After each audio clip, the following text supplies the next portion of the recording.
Good morning, friends. Today we are going to discuss about Rutherford's atomic model. This is one of the topics which is there in atomic structure. In the previous video, I have uploaded a video regarding discharge tube experiments and the discovery of electron has been shooted. Okay, so I think you have seen the video. Okay, in the same way, the discovery of protons as well as neutrons also has been discovered, and these three are called as what? Subatomic particles of matter. Any atom consists of mainly fundamental particles. Those are what? Electrons, protons and neutrons. Okay now. So after the discovery of electrons, protons and neutrons through discharge tube experiments, okay now, various contributions were made by different scientists, okay, to discover the subatomic particles like electrons, protons and neutrons. Okay, so after the discovery of electrons, protons and neutrons, okay, the first attempt was made by J.J. Thomson, okay, to describe the structure of the atom. Okay, so in this video we are going to discuss about J.J. Thomson's atomic model and the contribution made by Ernest Rutherford. Okay, about that we are going to learn in this video. Okay, so first let us discuss about J.J. Thomson's atomic model. Okay, now Thomson's atomic model. Thomson's atomic model. So J.J. Thomson, you all know that he has made a best contribution for identifying the structure of the atom. Okay, he made observations through discharge tube experiments. He discovered cathode rays, okay, and he discovered electrons, okay, and subatomic particles are existing. Okay, so first attempt was made by J.J. Thomson. Okay, so his atomic model is also called as watermelon model. Okay, now watermelon model, because he compared the structure of the atom with watermelon fruit. Okay, he told that how the electrons, how the seeds are being embedded in the fibrous mass of a watermelon fruit. You will find seeds. Okay, now seeds are being distributed in the middle of the reddish pulp which is there in the watermelon fruit. In the fibrous mass of watermelon fruit, how the seeds have been embedded, in the same way electrons are being distributed as how seeds are distributed in a watermelon fruit. Okay, and the reddish pulp indicates the positively charged particles called protons. Okay, and neutrons also has been distributed in that way.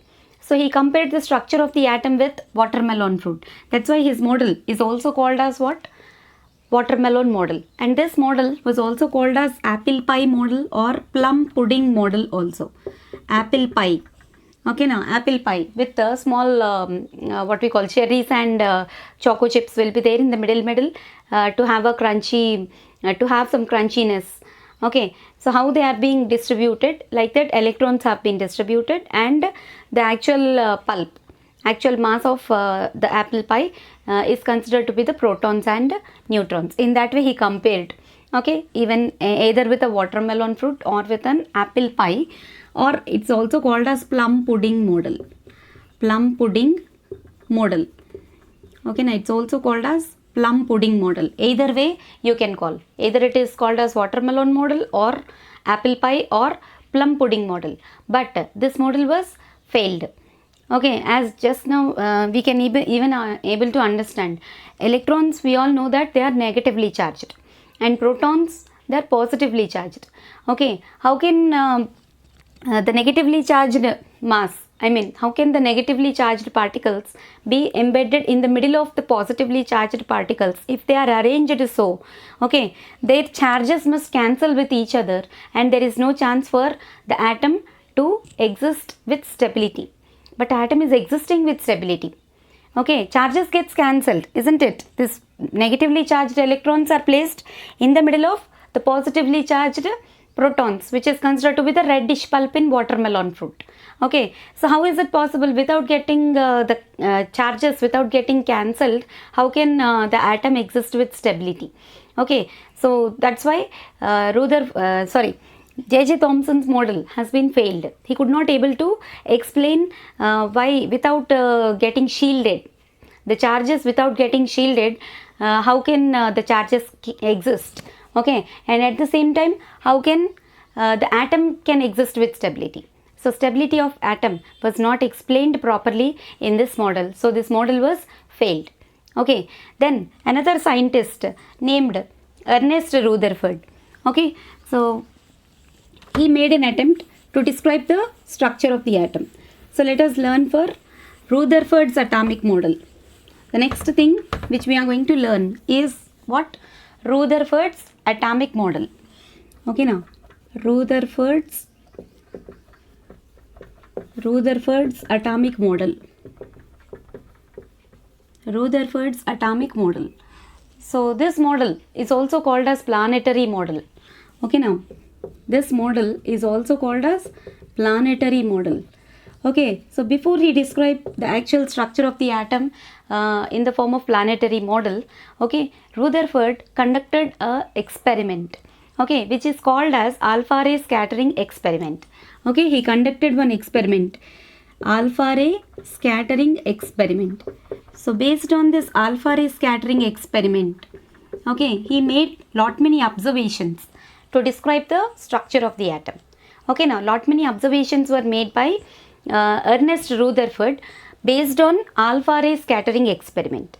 Okay, first let us discuss about that alpha ray scattering experiment, and then we will learn what kind of observations were made by Rutherford based on this alpha ray scattering experiment. Okay, so what are alpha rays?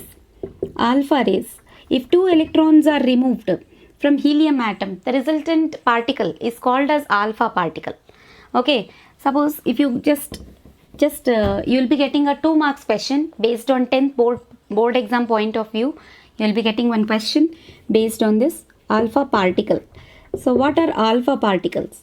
If two electrons are removed from a helium atom, if two electrons are removed from a helium atom, okay, now removed from a helium atom, the resultant particle is called as what? Alpha particle. The resultant entity is called as what? Alpha particle. Okay, so this is the definition for alpha particle. So alpha rays, actually you might have studied, alpha, beta and gamma rays are the type of rays which are produced from radioactive sources. Okay, now radioactive sources like what? Uranium, polonium, thorium, actinium.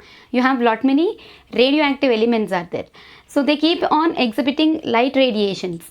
Okay, now so that kind of radiations are considered to be alpha, beta and gamma rays.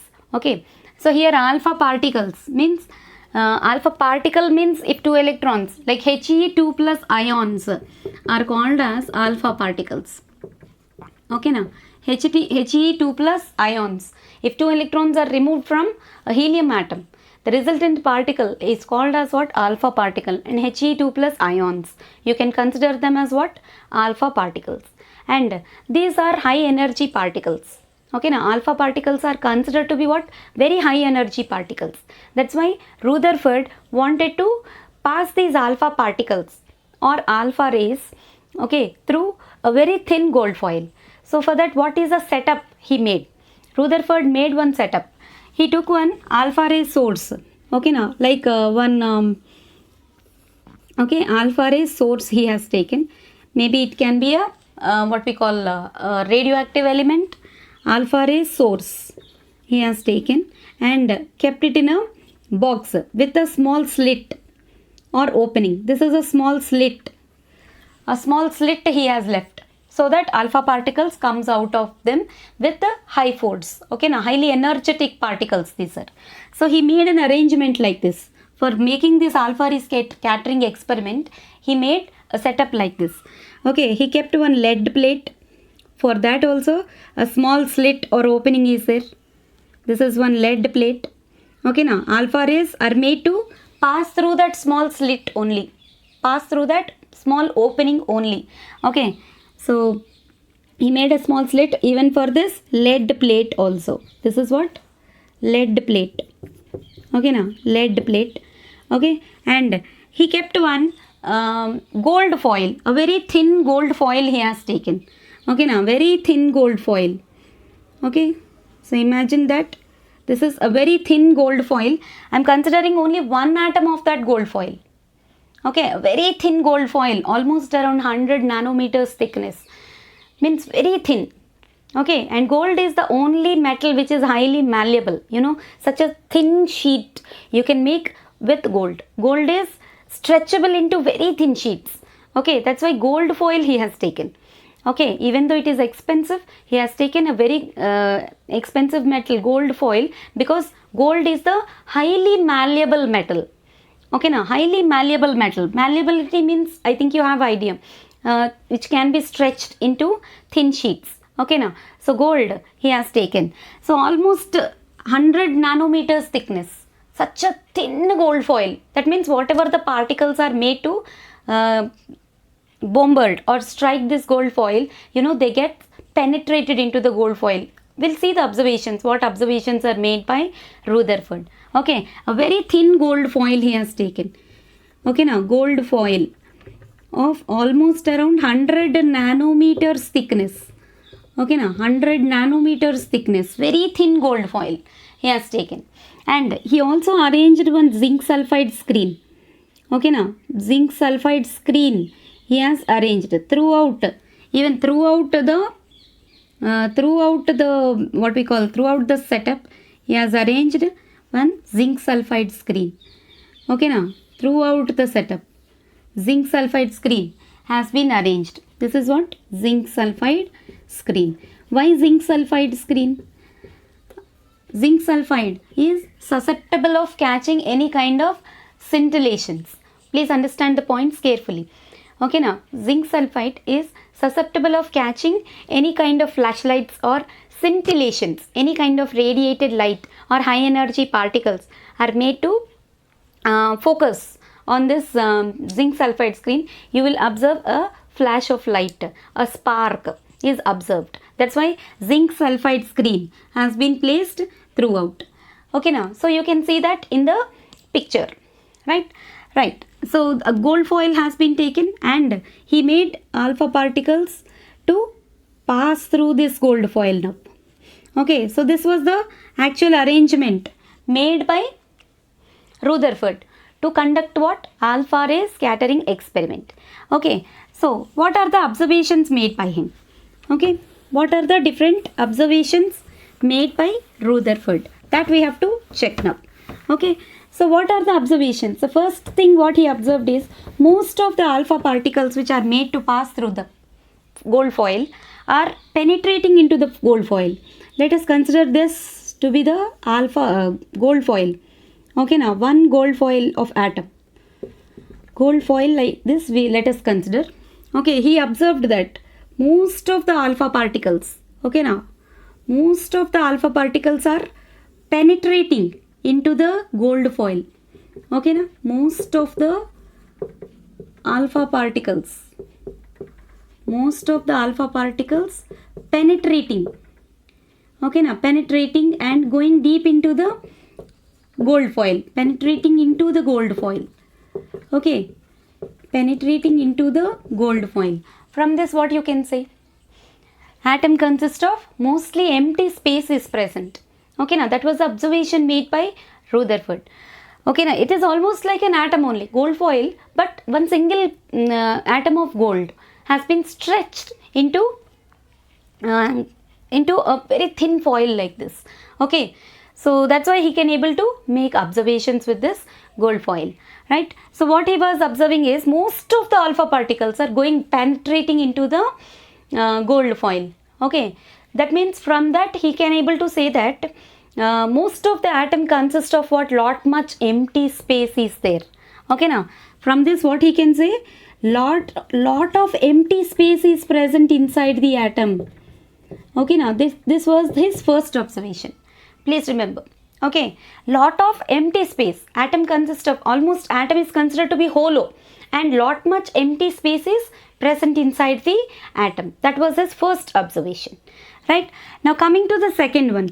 Okay, some of the alpha particles which are going through the center of this circular sphere. Okay, this is atom is like a almost like a spherical in shape, of course. Okay, and most of the alpha particles which are passing through the center, he observed them, they are getting deviated. Okay, now they are getting deviated with some angles. Okay, now what is the second observation made by him is the alpha particles which are passing through the center. These all are what? All these are alpha particles. Okay, now alpha particles or alpha rays we can say. Okay, so alpha particles which are passing through the center of the atomic sphere, okay, are found to get deviated with some angles. Okay, now deviated. Okay, deviated, and they are bouncing back. And he was observing that 1 out of 20,000 alpha particles. Very important point. This was first point, and the second point is 1 out of 20,000 alpha particles has bounced back. 1 out of 20,000 alpha particles has bounced back. Okay, from where? From the center. Okay, so that means he was observing that there may be some positively charged particles may be present in the center, and that's why repulsion is happening. That's why the alpha particles may be bouncing back. We all know that alpha particles are which charged?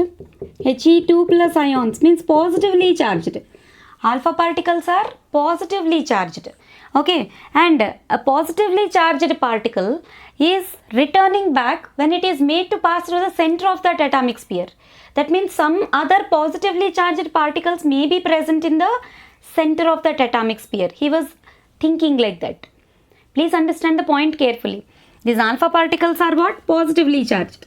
And after going through the center, they are bouncing back. Means maybe here also some positive charge may be there. If there is a negative charge, they may nicely get penetrated. But here it is not happening like that. It is getting bounced back. That means repulsion is happening. Okay, what kind of charges gets repelled? You all know. Positive gets repelled, like charges repel, and like charges get attracted, isn't it? So maybe these are positively charged, and maybe positively charged particles may be present in the center of the atomic sphere, and he named that atomic sphere as nucleus. Okay, now, so center of the atomic sphere is named as what? Center of the atomic sphere is named as nucleus. Okay, now, so this center is called as what? Nucleus. Please remember, nucleus. And he thought that protons and neutrons may be present inside the center of the atomic sphere, and he named it as what? Nucleus. Okay, now, nucleons are present inside them. Nucleons means what? Protons and neutrons are together called as nucleons. Protons and neutrons are together called as what? Nucleons. Okay, so center of the atomic sphere, he named it as nucleus, and inside the nucleus what kind of particles are present? Protons and neutrons are present. He told like that. And he also told that electrons are revolving round the nucleus like planets revolve round the sun. The third observation which he made, I didn't interrupt this. These are the points made, observations made by Rutherford. Okay, now this is first thing, and this was your second point. Please understand points carefully. Right, third point is what? Electrons revolve round the nucleus like planets revolve round the sun. Okay, now electrons revolve round the nucleus. Okay, like planets revolve round the sun. That's why he named it. He named it as what? Planetary model. Please remember this point. The model is called as what? Planetary model. Okay, because electrons keep revolving round the nucleus like planets revolve round the sun. Okay, so that was the third observation. And next, the size of the nucleus. What is nucleus? The center of the atomic sphere is called as nucleus. The size of the nucleus is very small compared to the size of the atom. Okay, and he gave the values also for that. size of the nucleus, please remember this point, size of the nucleus is almost around 10 to the power of minus 13 centimeters or 10 to the power of minus 15 meters. In other words, you call them as what? 1 Fermi. 1 Fermi. Okay, now this is considered to be the what? Size of the nucleus. Please remember, size of the nucleus is how much? Size of the nucleus, very important point, 10 to the power of minus 13 centimeters or 10 to the power of minus 15 meters or 1 Fermi unit. And size of the atom is found to be 1 angstrom. Okay, size of the atom is equal to what? 10 to the power of minus 8 centimeters or 10 to the power of minus 10 meters or 1 angstrom. Okay, so this is considered to be the size of the atom, and size of the nucleus is 1 Fermi. That means size of the atom is comparatively very big than the size of the nucleus. Okay, so this was also the observation made by Rutherford. Through what? Through this alpha ray scattering experiment. Okay, so that's why this model is called as what? Planetary model. But there are certain drawbacks even in this model also. Okay, so what are the drawbacks? So let us discuss about the drawbacks of Rutherford's atomic model. Once again, I recall all the points.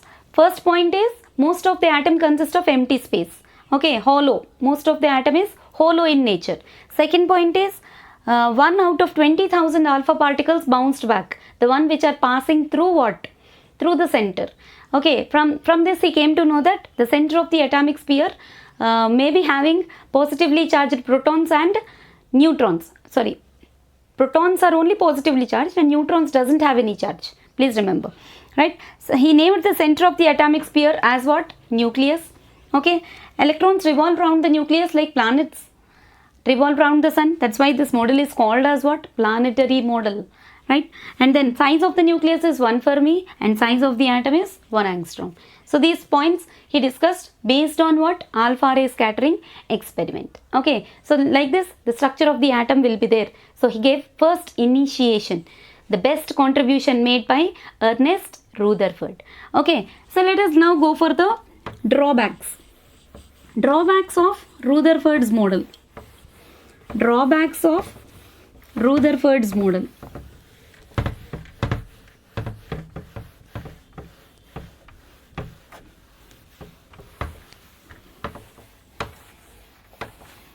So let us keep side heading, drawbacks of Rutherford's model. Okay, drawbacks. Drawbacks of Rutherford's model. So what are the drawbacks? Drawbacks means shortcomings. You all know that. Right. Now coming to the first one. What he told, electrons keep revolving round the nucleus like planets revolve round the sun. Okay. So this is nucleus and electrons keep revolving round the nucleus like planets revolve round the sun. This was the point he told. Okay, so according to, the first drawback is, according to classical law of physics, please understand this point carefully. According to classical law of physics, according to classical law of physics, any substance, okay, which passes through circle, which passes through a circular path, or anything, or any path it can be, okay, should lose its energy, okay, this point they were telling. Please understand the point carefully. What does that classical law of physics? They were telling that, okay, Rutherford told electron keeps revolving around the nucleus. Okay, then according to this classical law of physics, any object which is in moving condition, okay, when it is moving continuously, then after some time that particular object, moving object, should lose its energy. Okay, so what he said, electron keeps revolving around the nucleus. So if electron keeps revolving around the nucleus, okay, then electron should lose its energy if it keeps electron keeps revolving around the nucleus, after some time what should happen? Electron should lose its energy. If electron loses its energy, electron cannot follow this actual orbital path. Instead of that, it follows a spiral path. Okay, it follows spiral path and ultimately falls inside the nucleus. Isn't it or not? If it has to lose energy, because any moving object, when it is in moving condition, it has to lose its energy. So based on classical law of physics, right? Then it should lose energy and it should follow the spiral path and it should fall inside the nucleus. If it falls inside the nucleus, then atom existence only will not be there. Atom will collapse, isn't it? But it is not happening. Atom is existing with stability. Okay, how can you say that? Okay, they questioned Rutherford. Then Rutherford answered that question. Please try to understand the points carefully. Rutherford answered that question. What he answered? See, any moving object, when it is moving in the circular path, it experiences two kinds of forces. Okay, now Rutherford answered the question. Okay, any object which is moving in the circular path, please understand the point carefully. If it is keeping on moving, it experiences two kinds of forces. Force one is the force which is called as centrifugal force. Okay, now centrifugal force, which drives the particle away from the center. Okay, now drives the particle away from the center.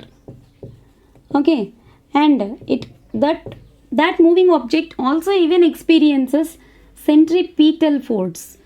Okay, now centripetal force.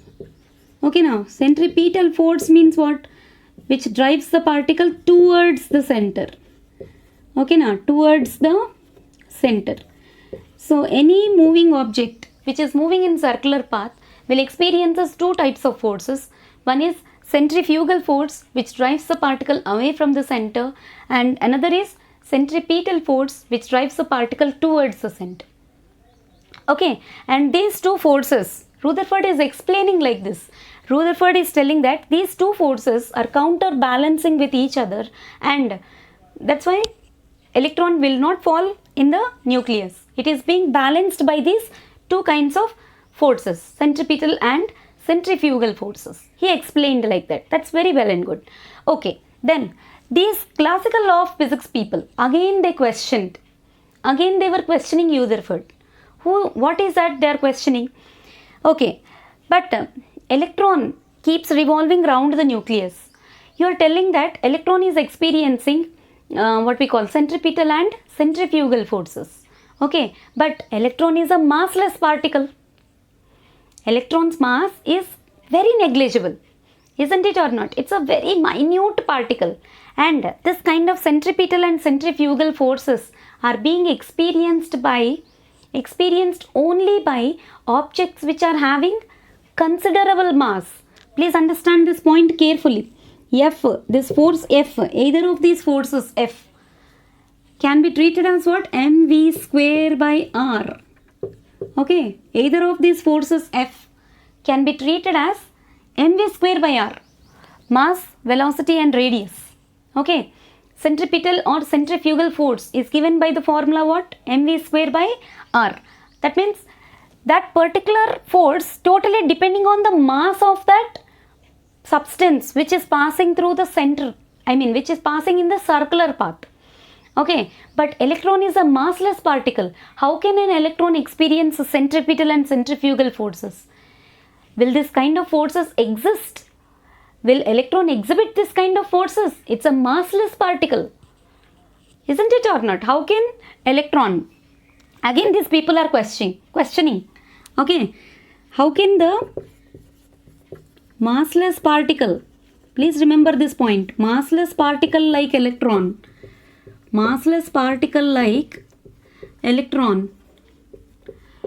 experience the two types of forces. Okay, this kind of forces are exhibited by objects which are having some considerable mass. Please understand the points carefully. Okay, if they are not having considerable mass, because force totally depends on mass, But electron is a massless particle. Of course, very negligible mass, massless particle. How much is the mass of electron? Did you remember? 9.11 into 10 to the power of minus 31 kgs. Such a small, minute particle it is. How can it experience centripetal, centrifugal, all these forces? Okay. Then Rutherford was unable to answer that question. That was his first drawback. Okay, na? Rutherford was unable to answer that question. That was his first drawback. Right? Now coming to the second one. The second drawback is, okay, if electron loses energy continuously, okay, please understand the second point. If electron loses energy continuously,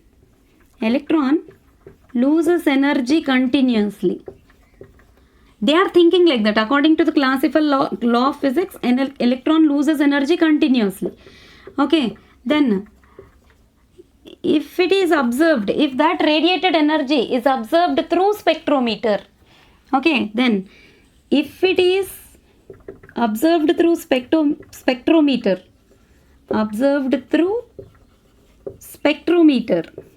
okay, what we should observe? We should observe some kind of bands, continuous bands we are expecting. Okay, now continuous bands should come. Continuous bands, because energy is lost by the electron continuously. So continuous loss of energy can be expected in the form of continuous bands in spectrum. Okay, continuous bands are expected. Okay, but instead of that, discrete lines are observed. Discrete lines are observed in the spectrum. Okay, if energy is lost continuously, continuous band spectrum should form. Okay, but instead of band spectrum, what is being observed? Discrete lines are observed. Okay, why discrete lines are coming in the spectrum? Then Rutherford was unable to answer this question also. So these are the drawbacks of what? Rutherford's atomic model. Right? So to overcome the drawbacks of Rutherford's atomic model, the next model was given by Niels Bohr, which we will be discussing in the next class. Okay, so please keep writing the notes. Okay, maintain your notes carefully. Please watch my videos. Kindly share my videos, those who are in need. Okay, and those who are watching my videos for the first time, please kindly subscribe to my channel. Thanks for watching. Bye.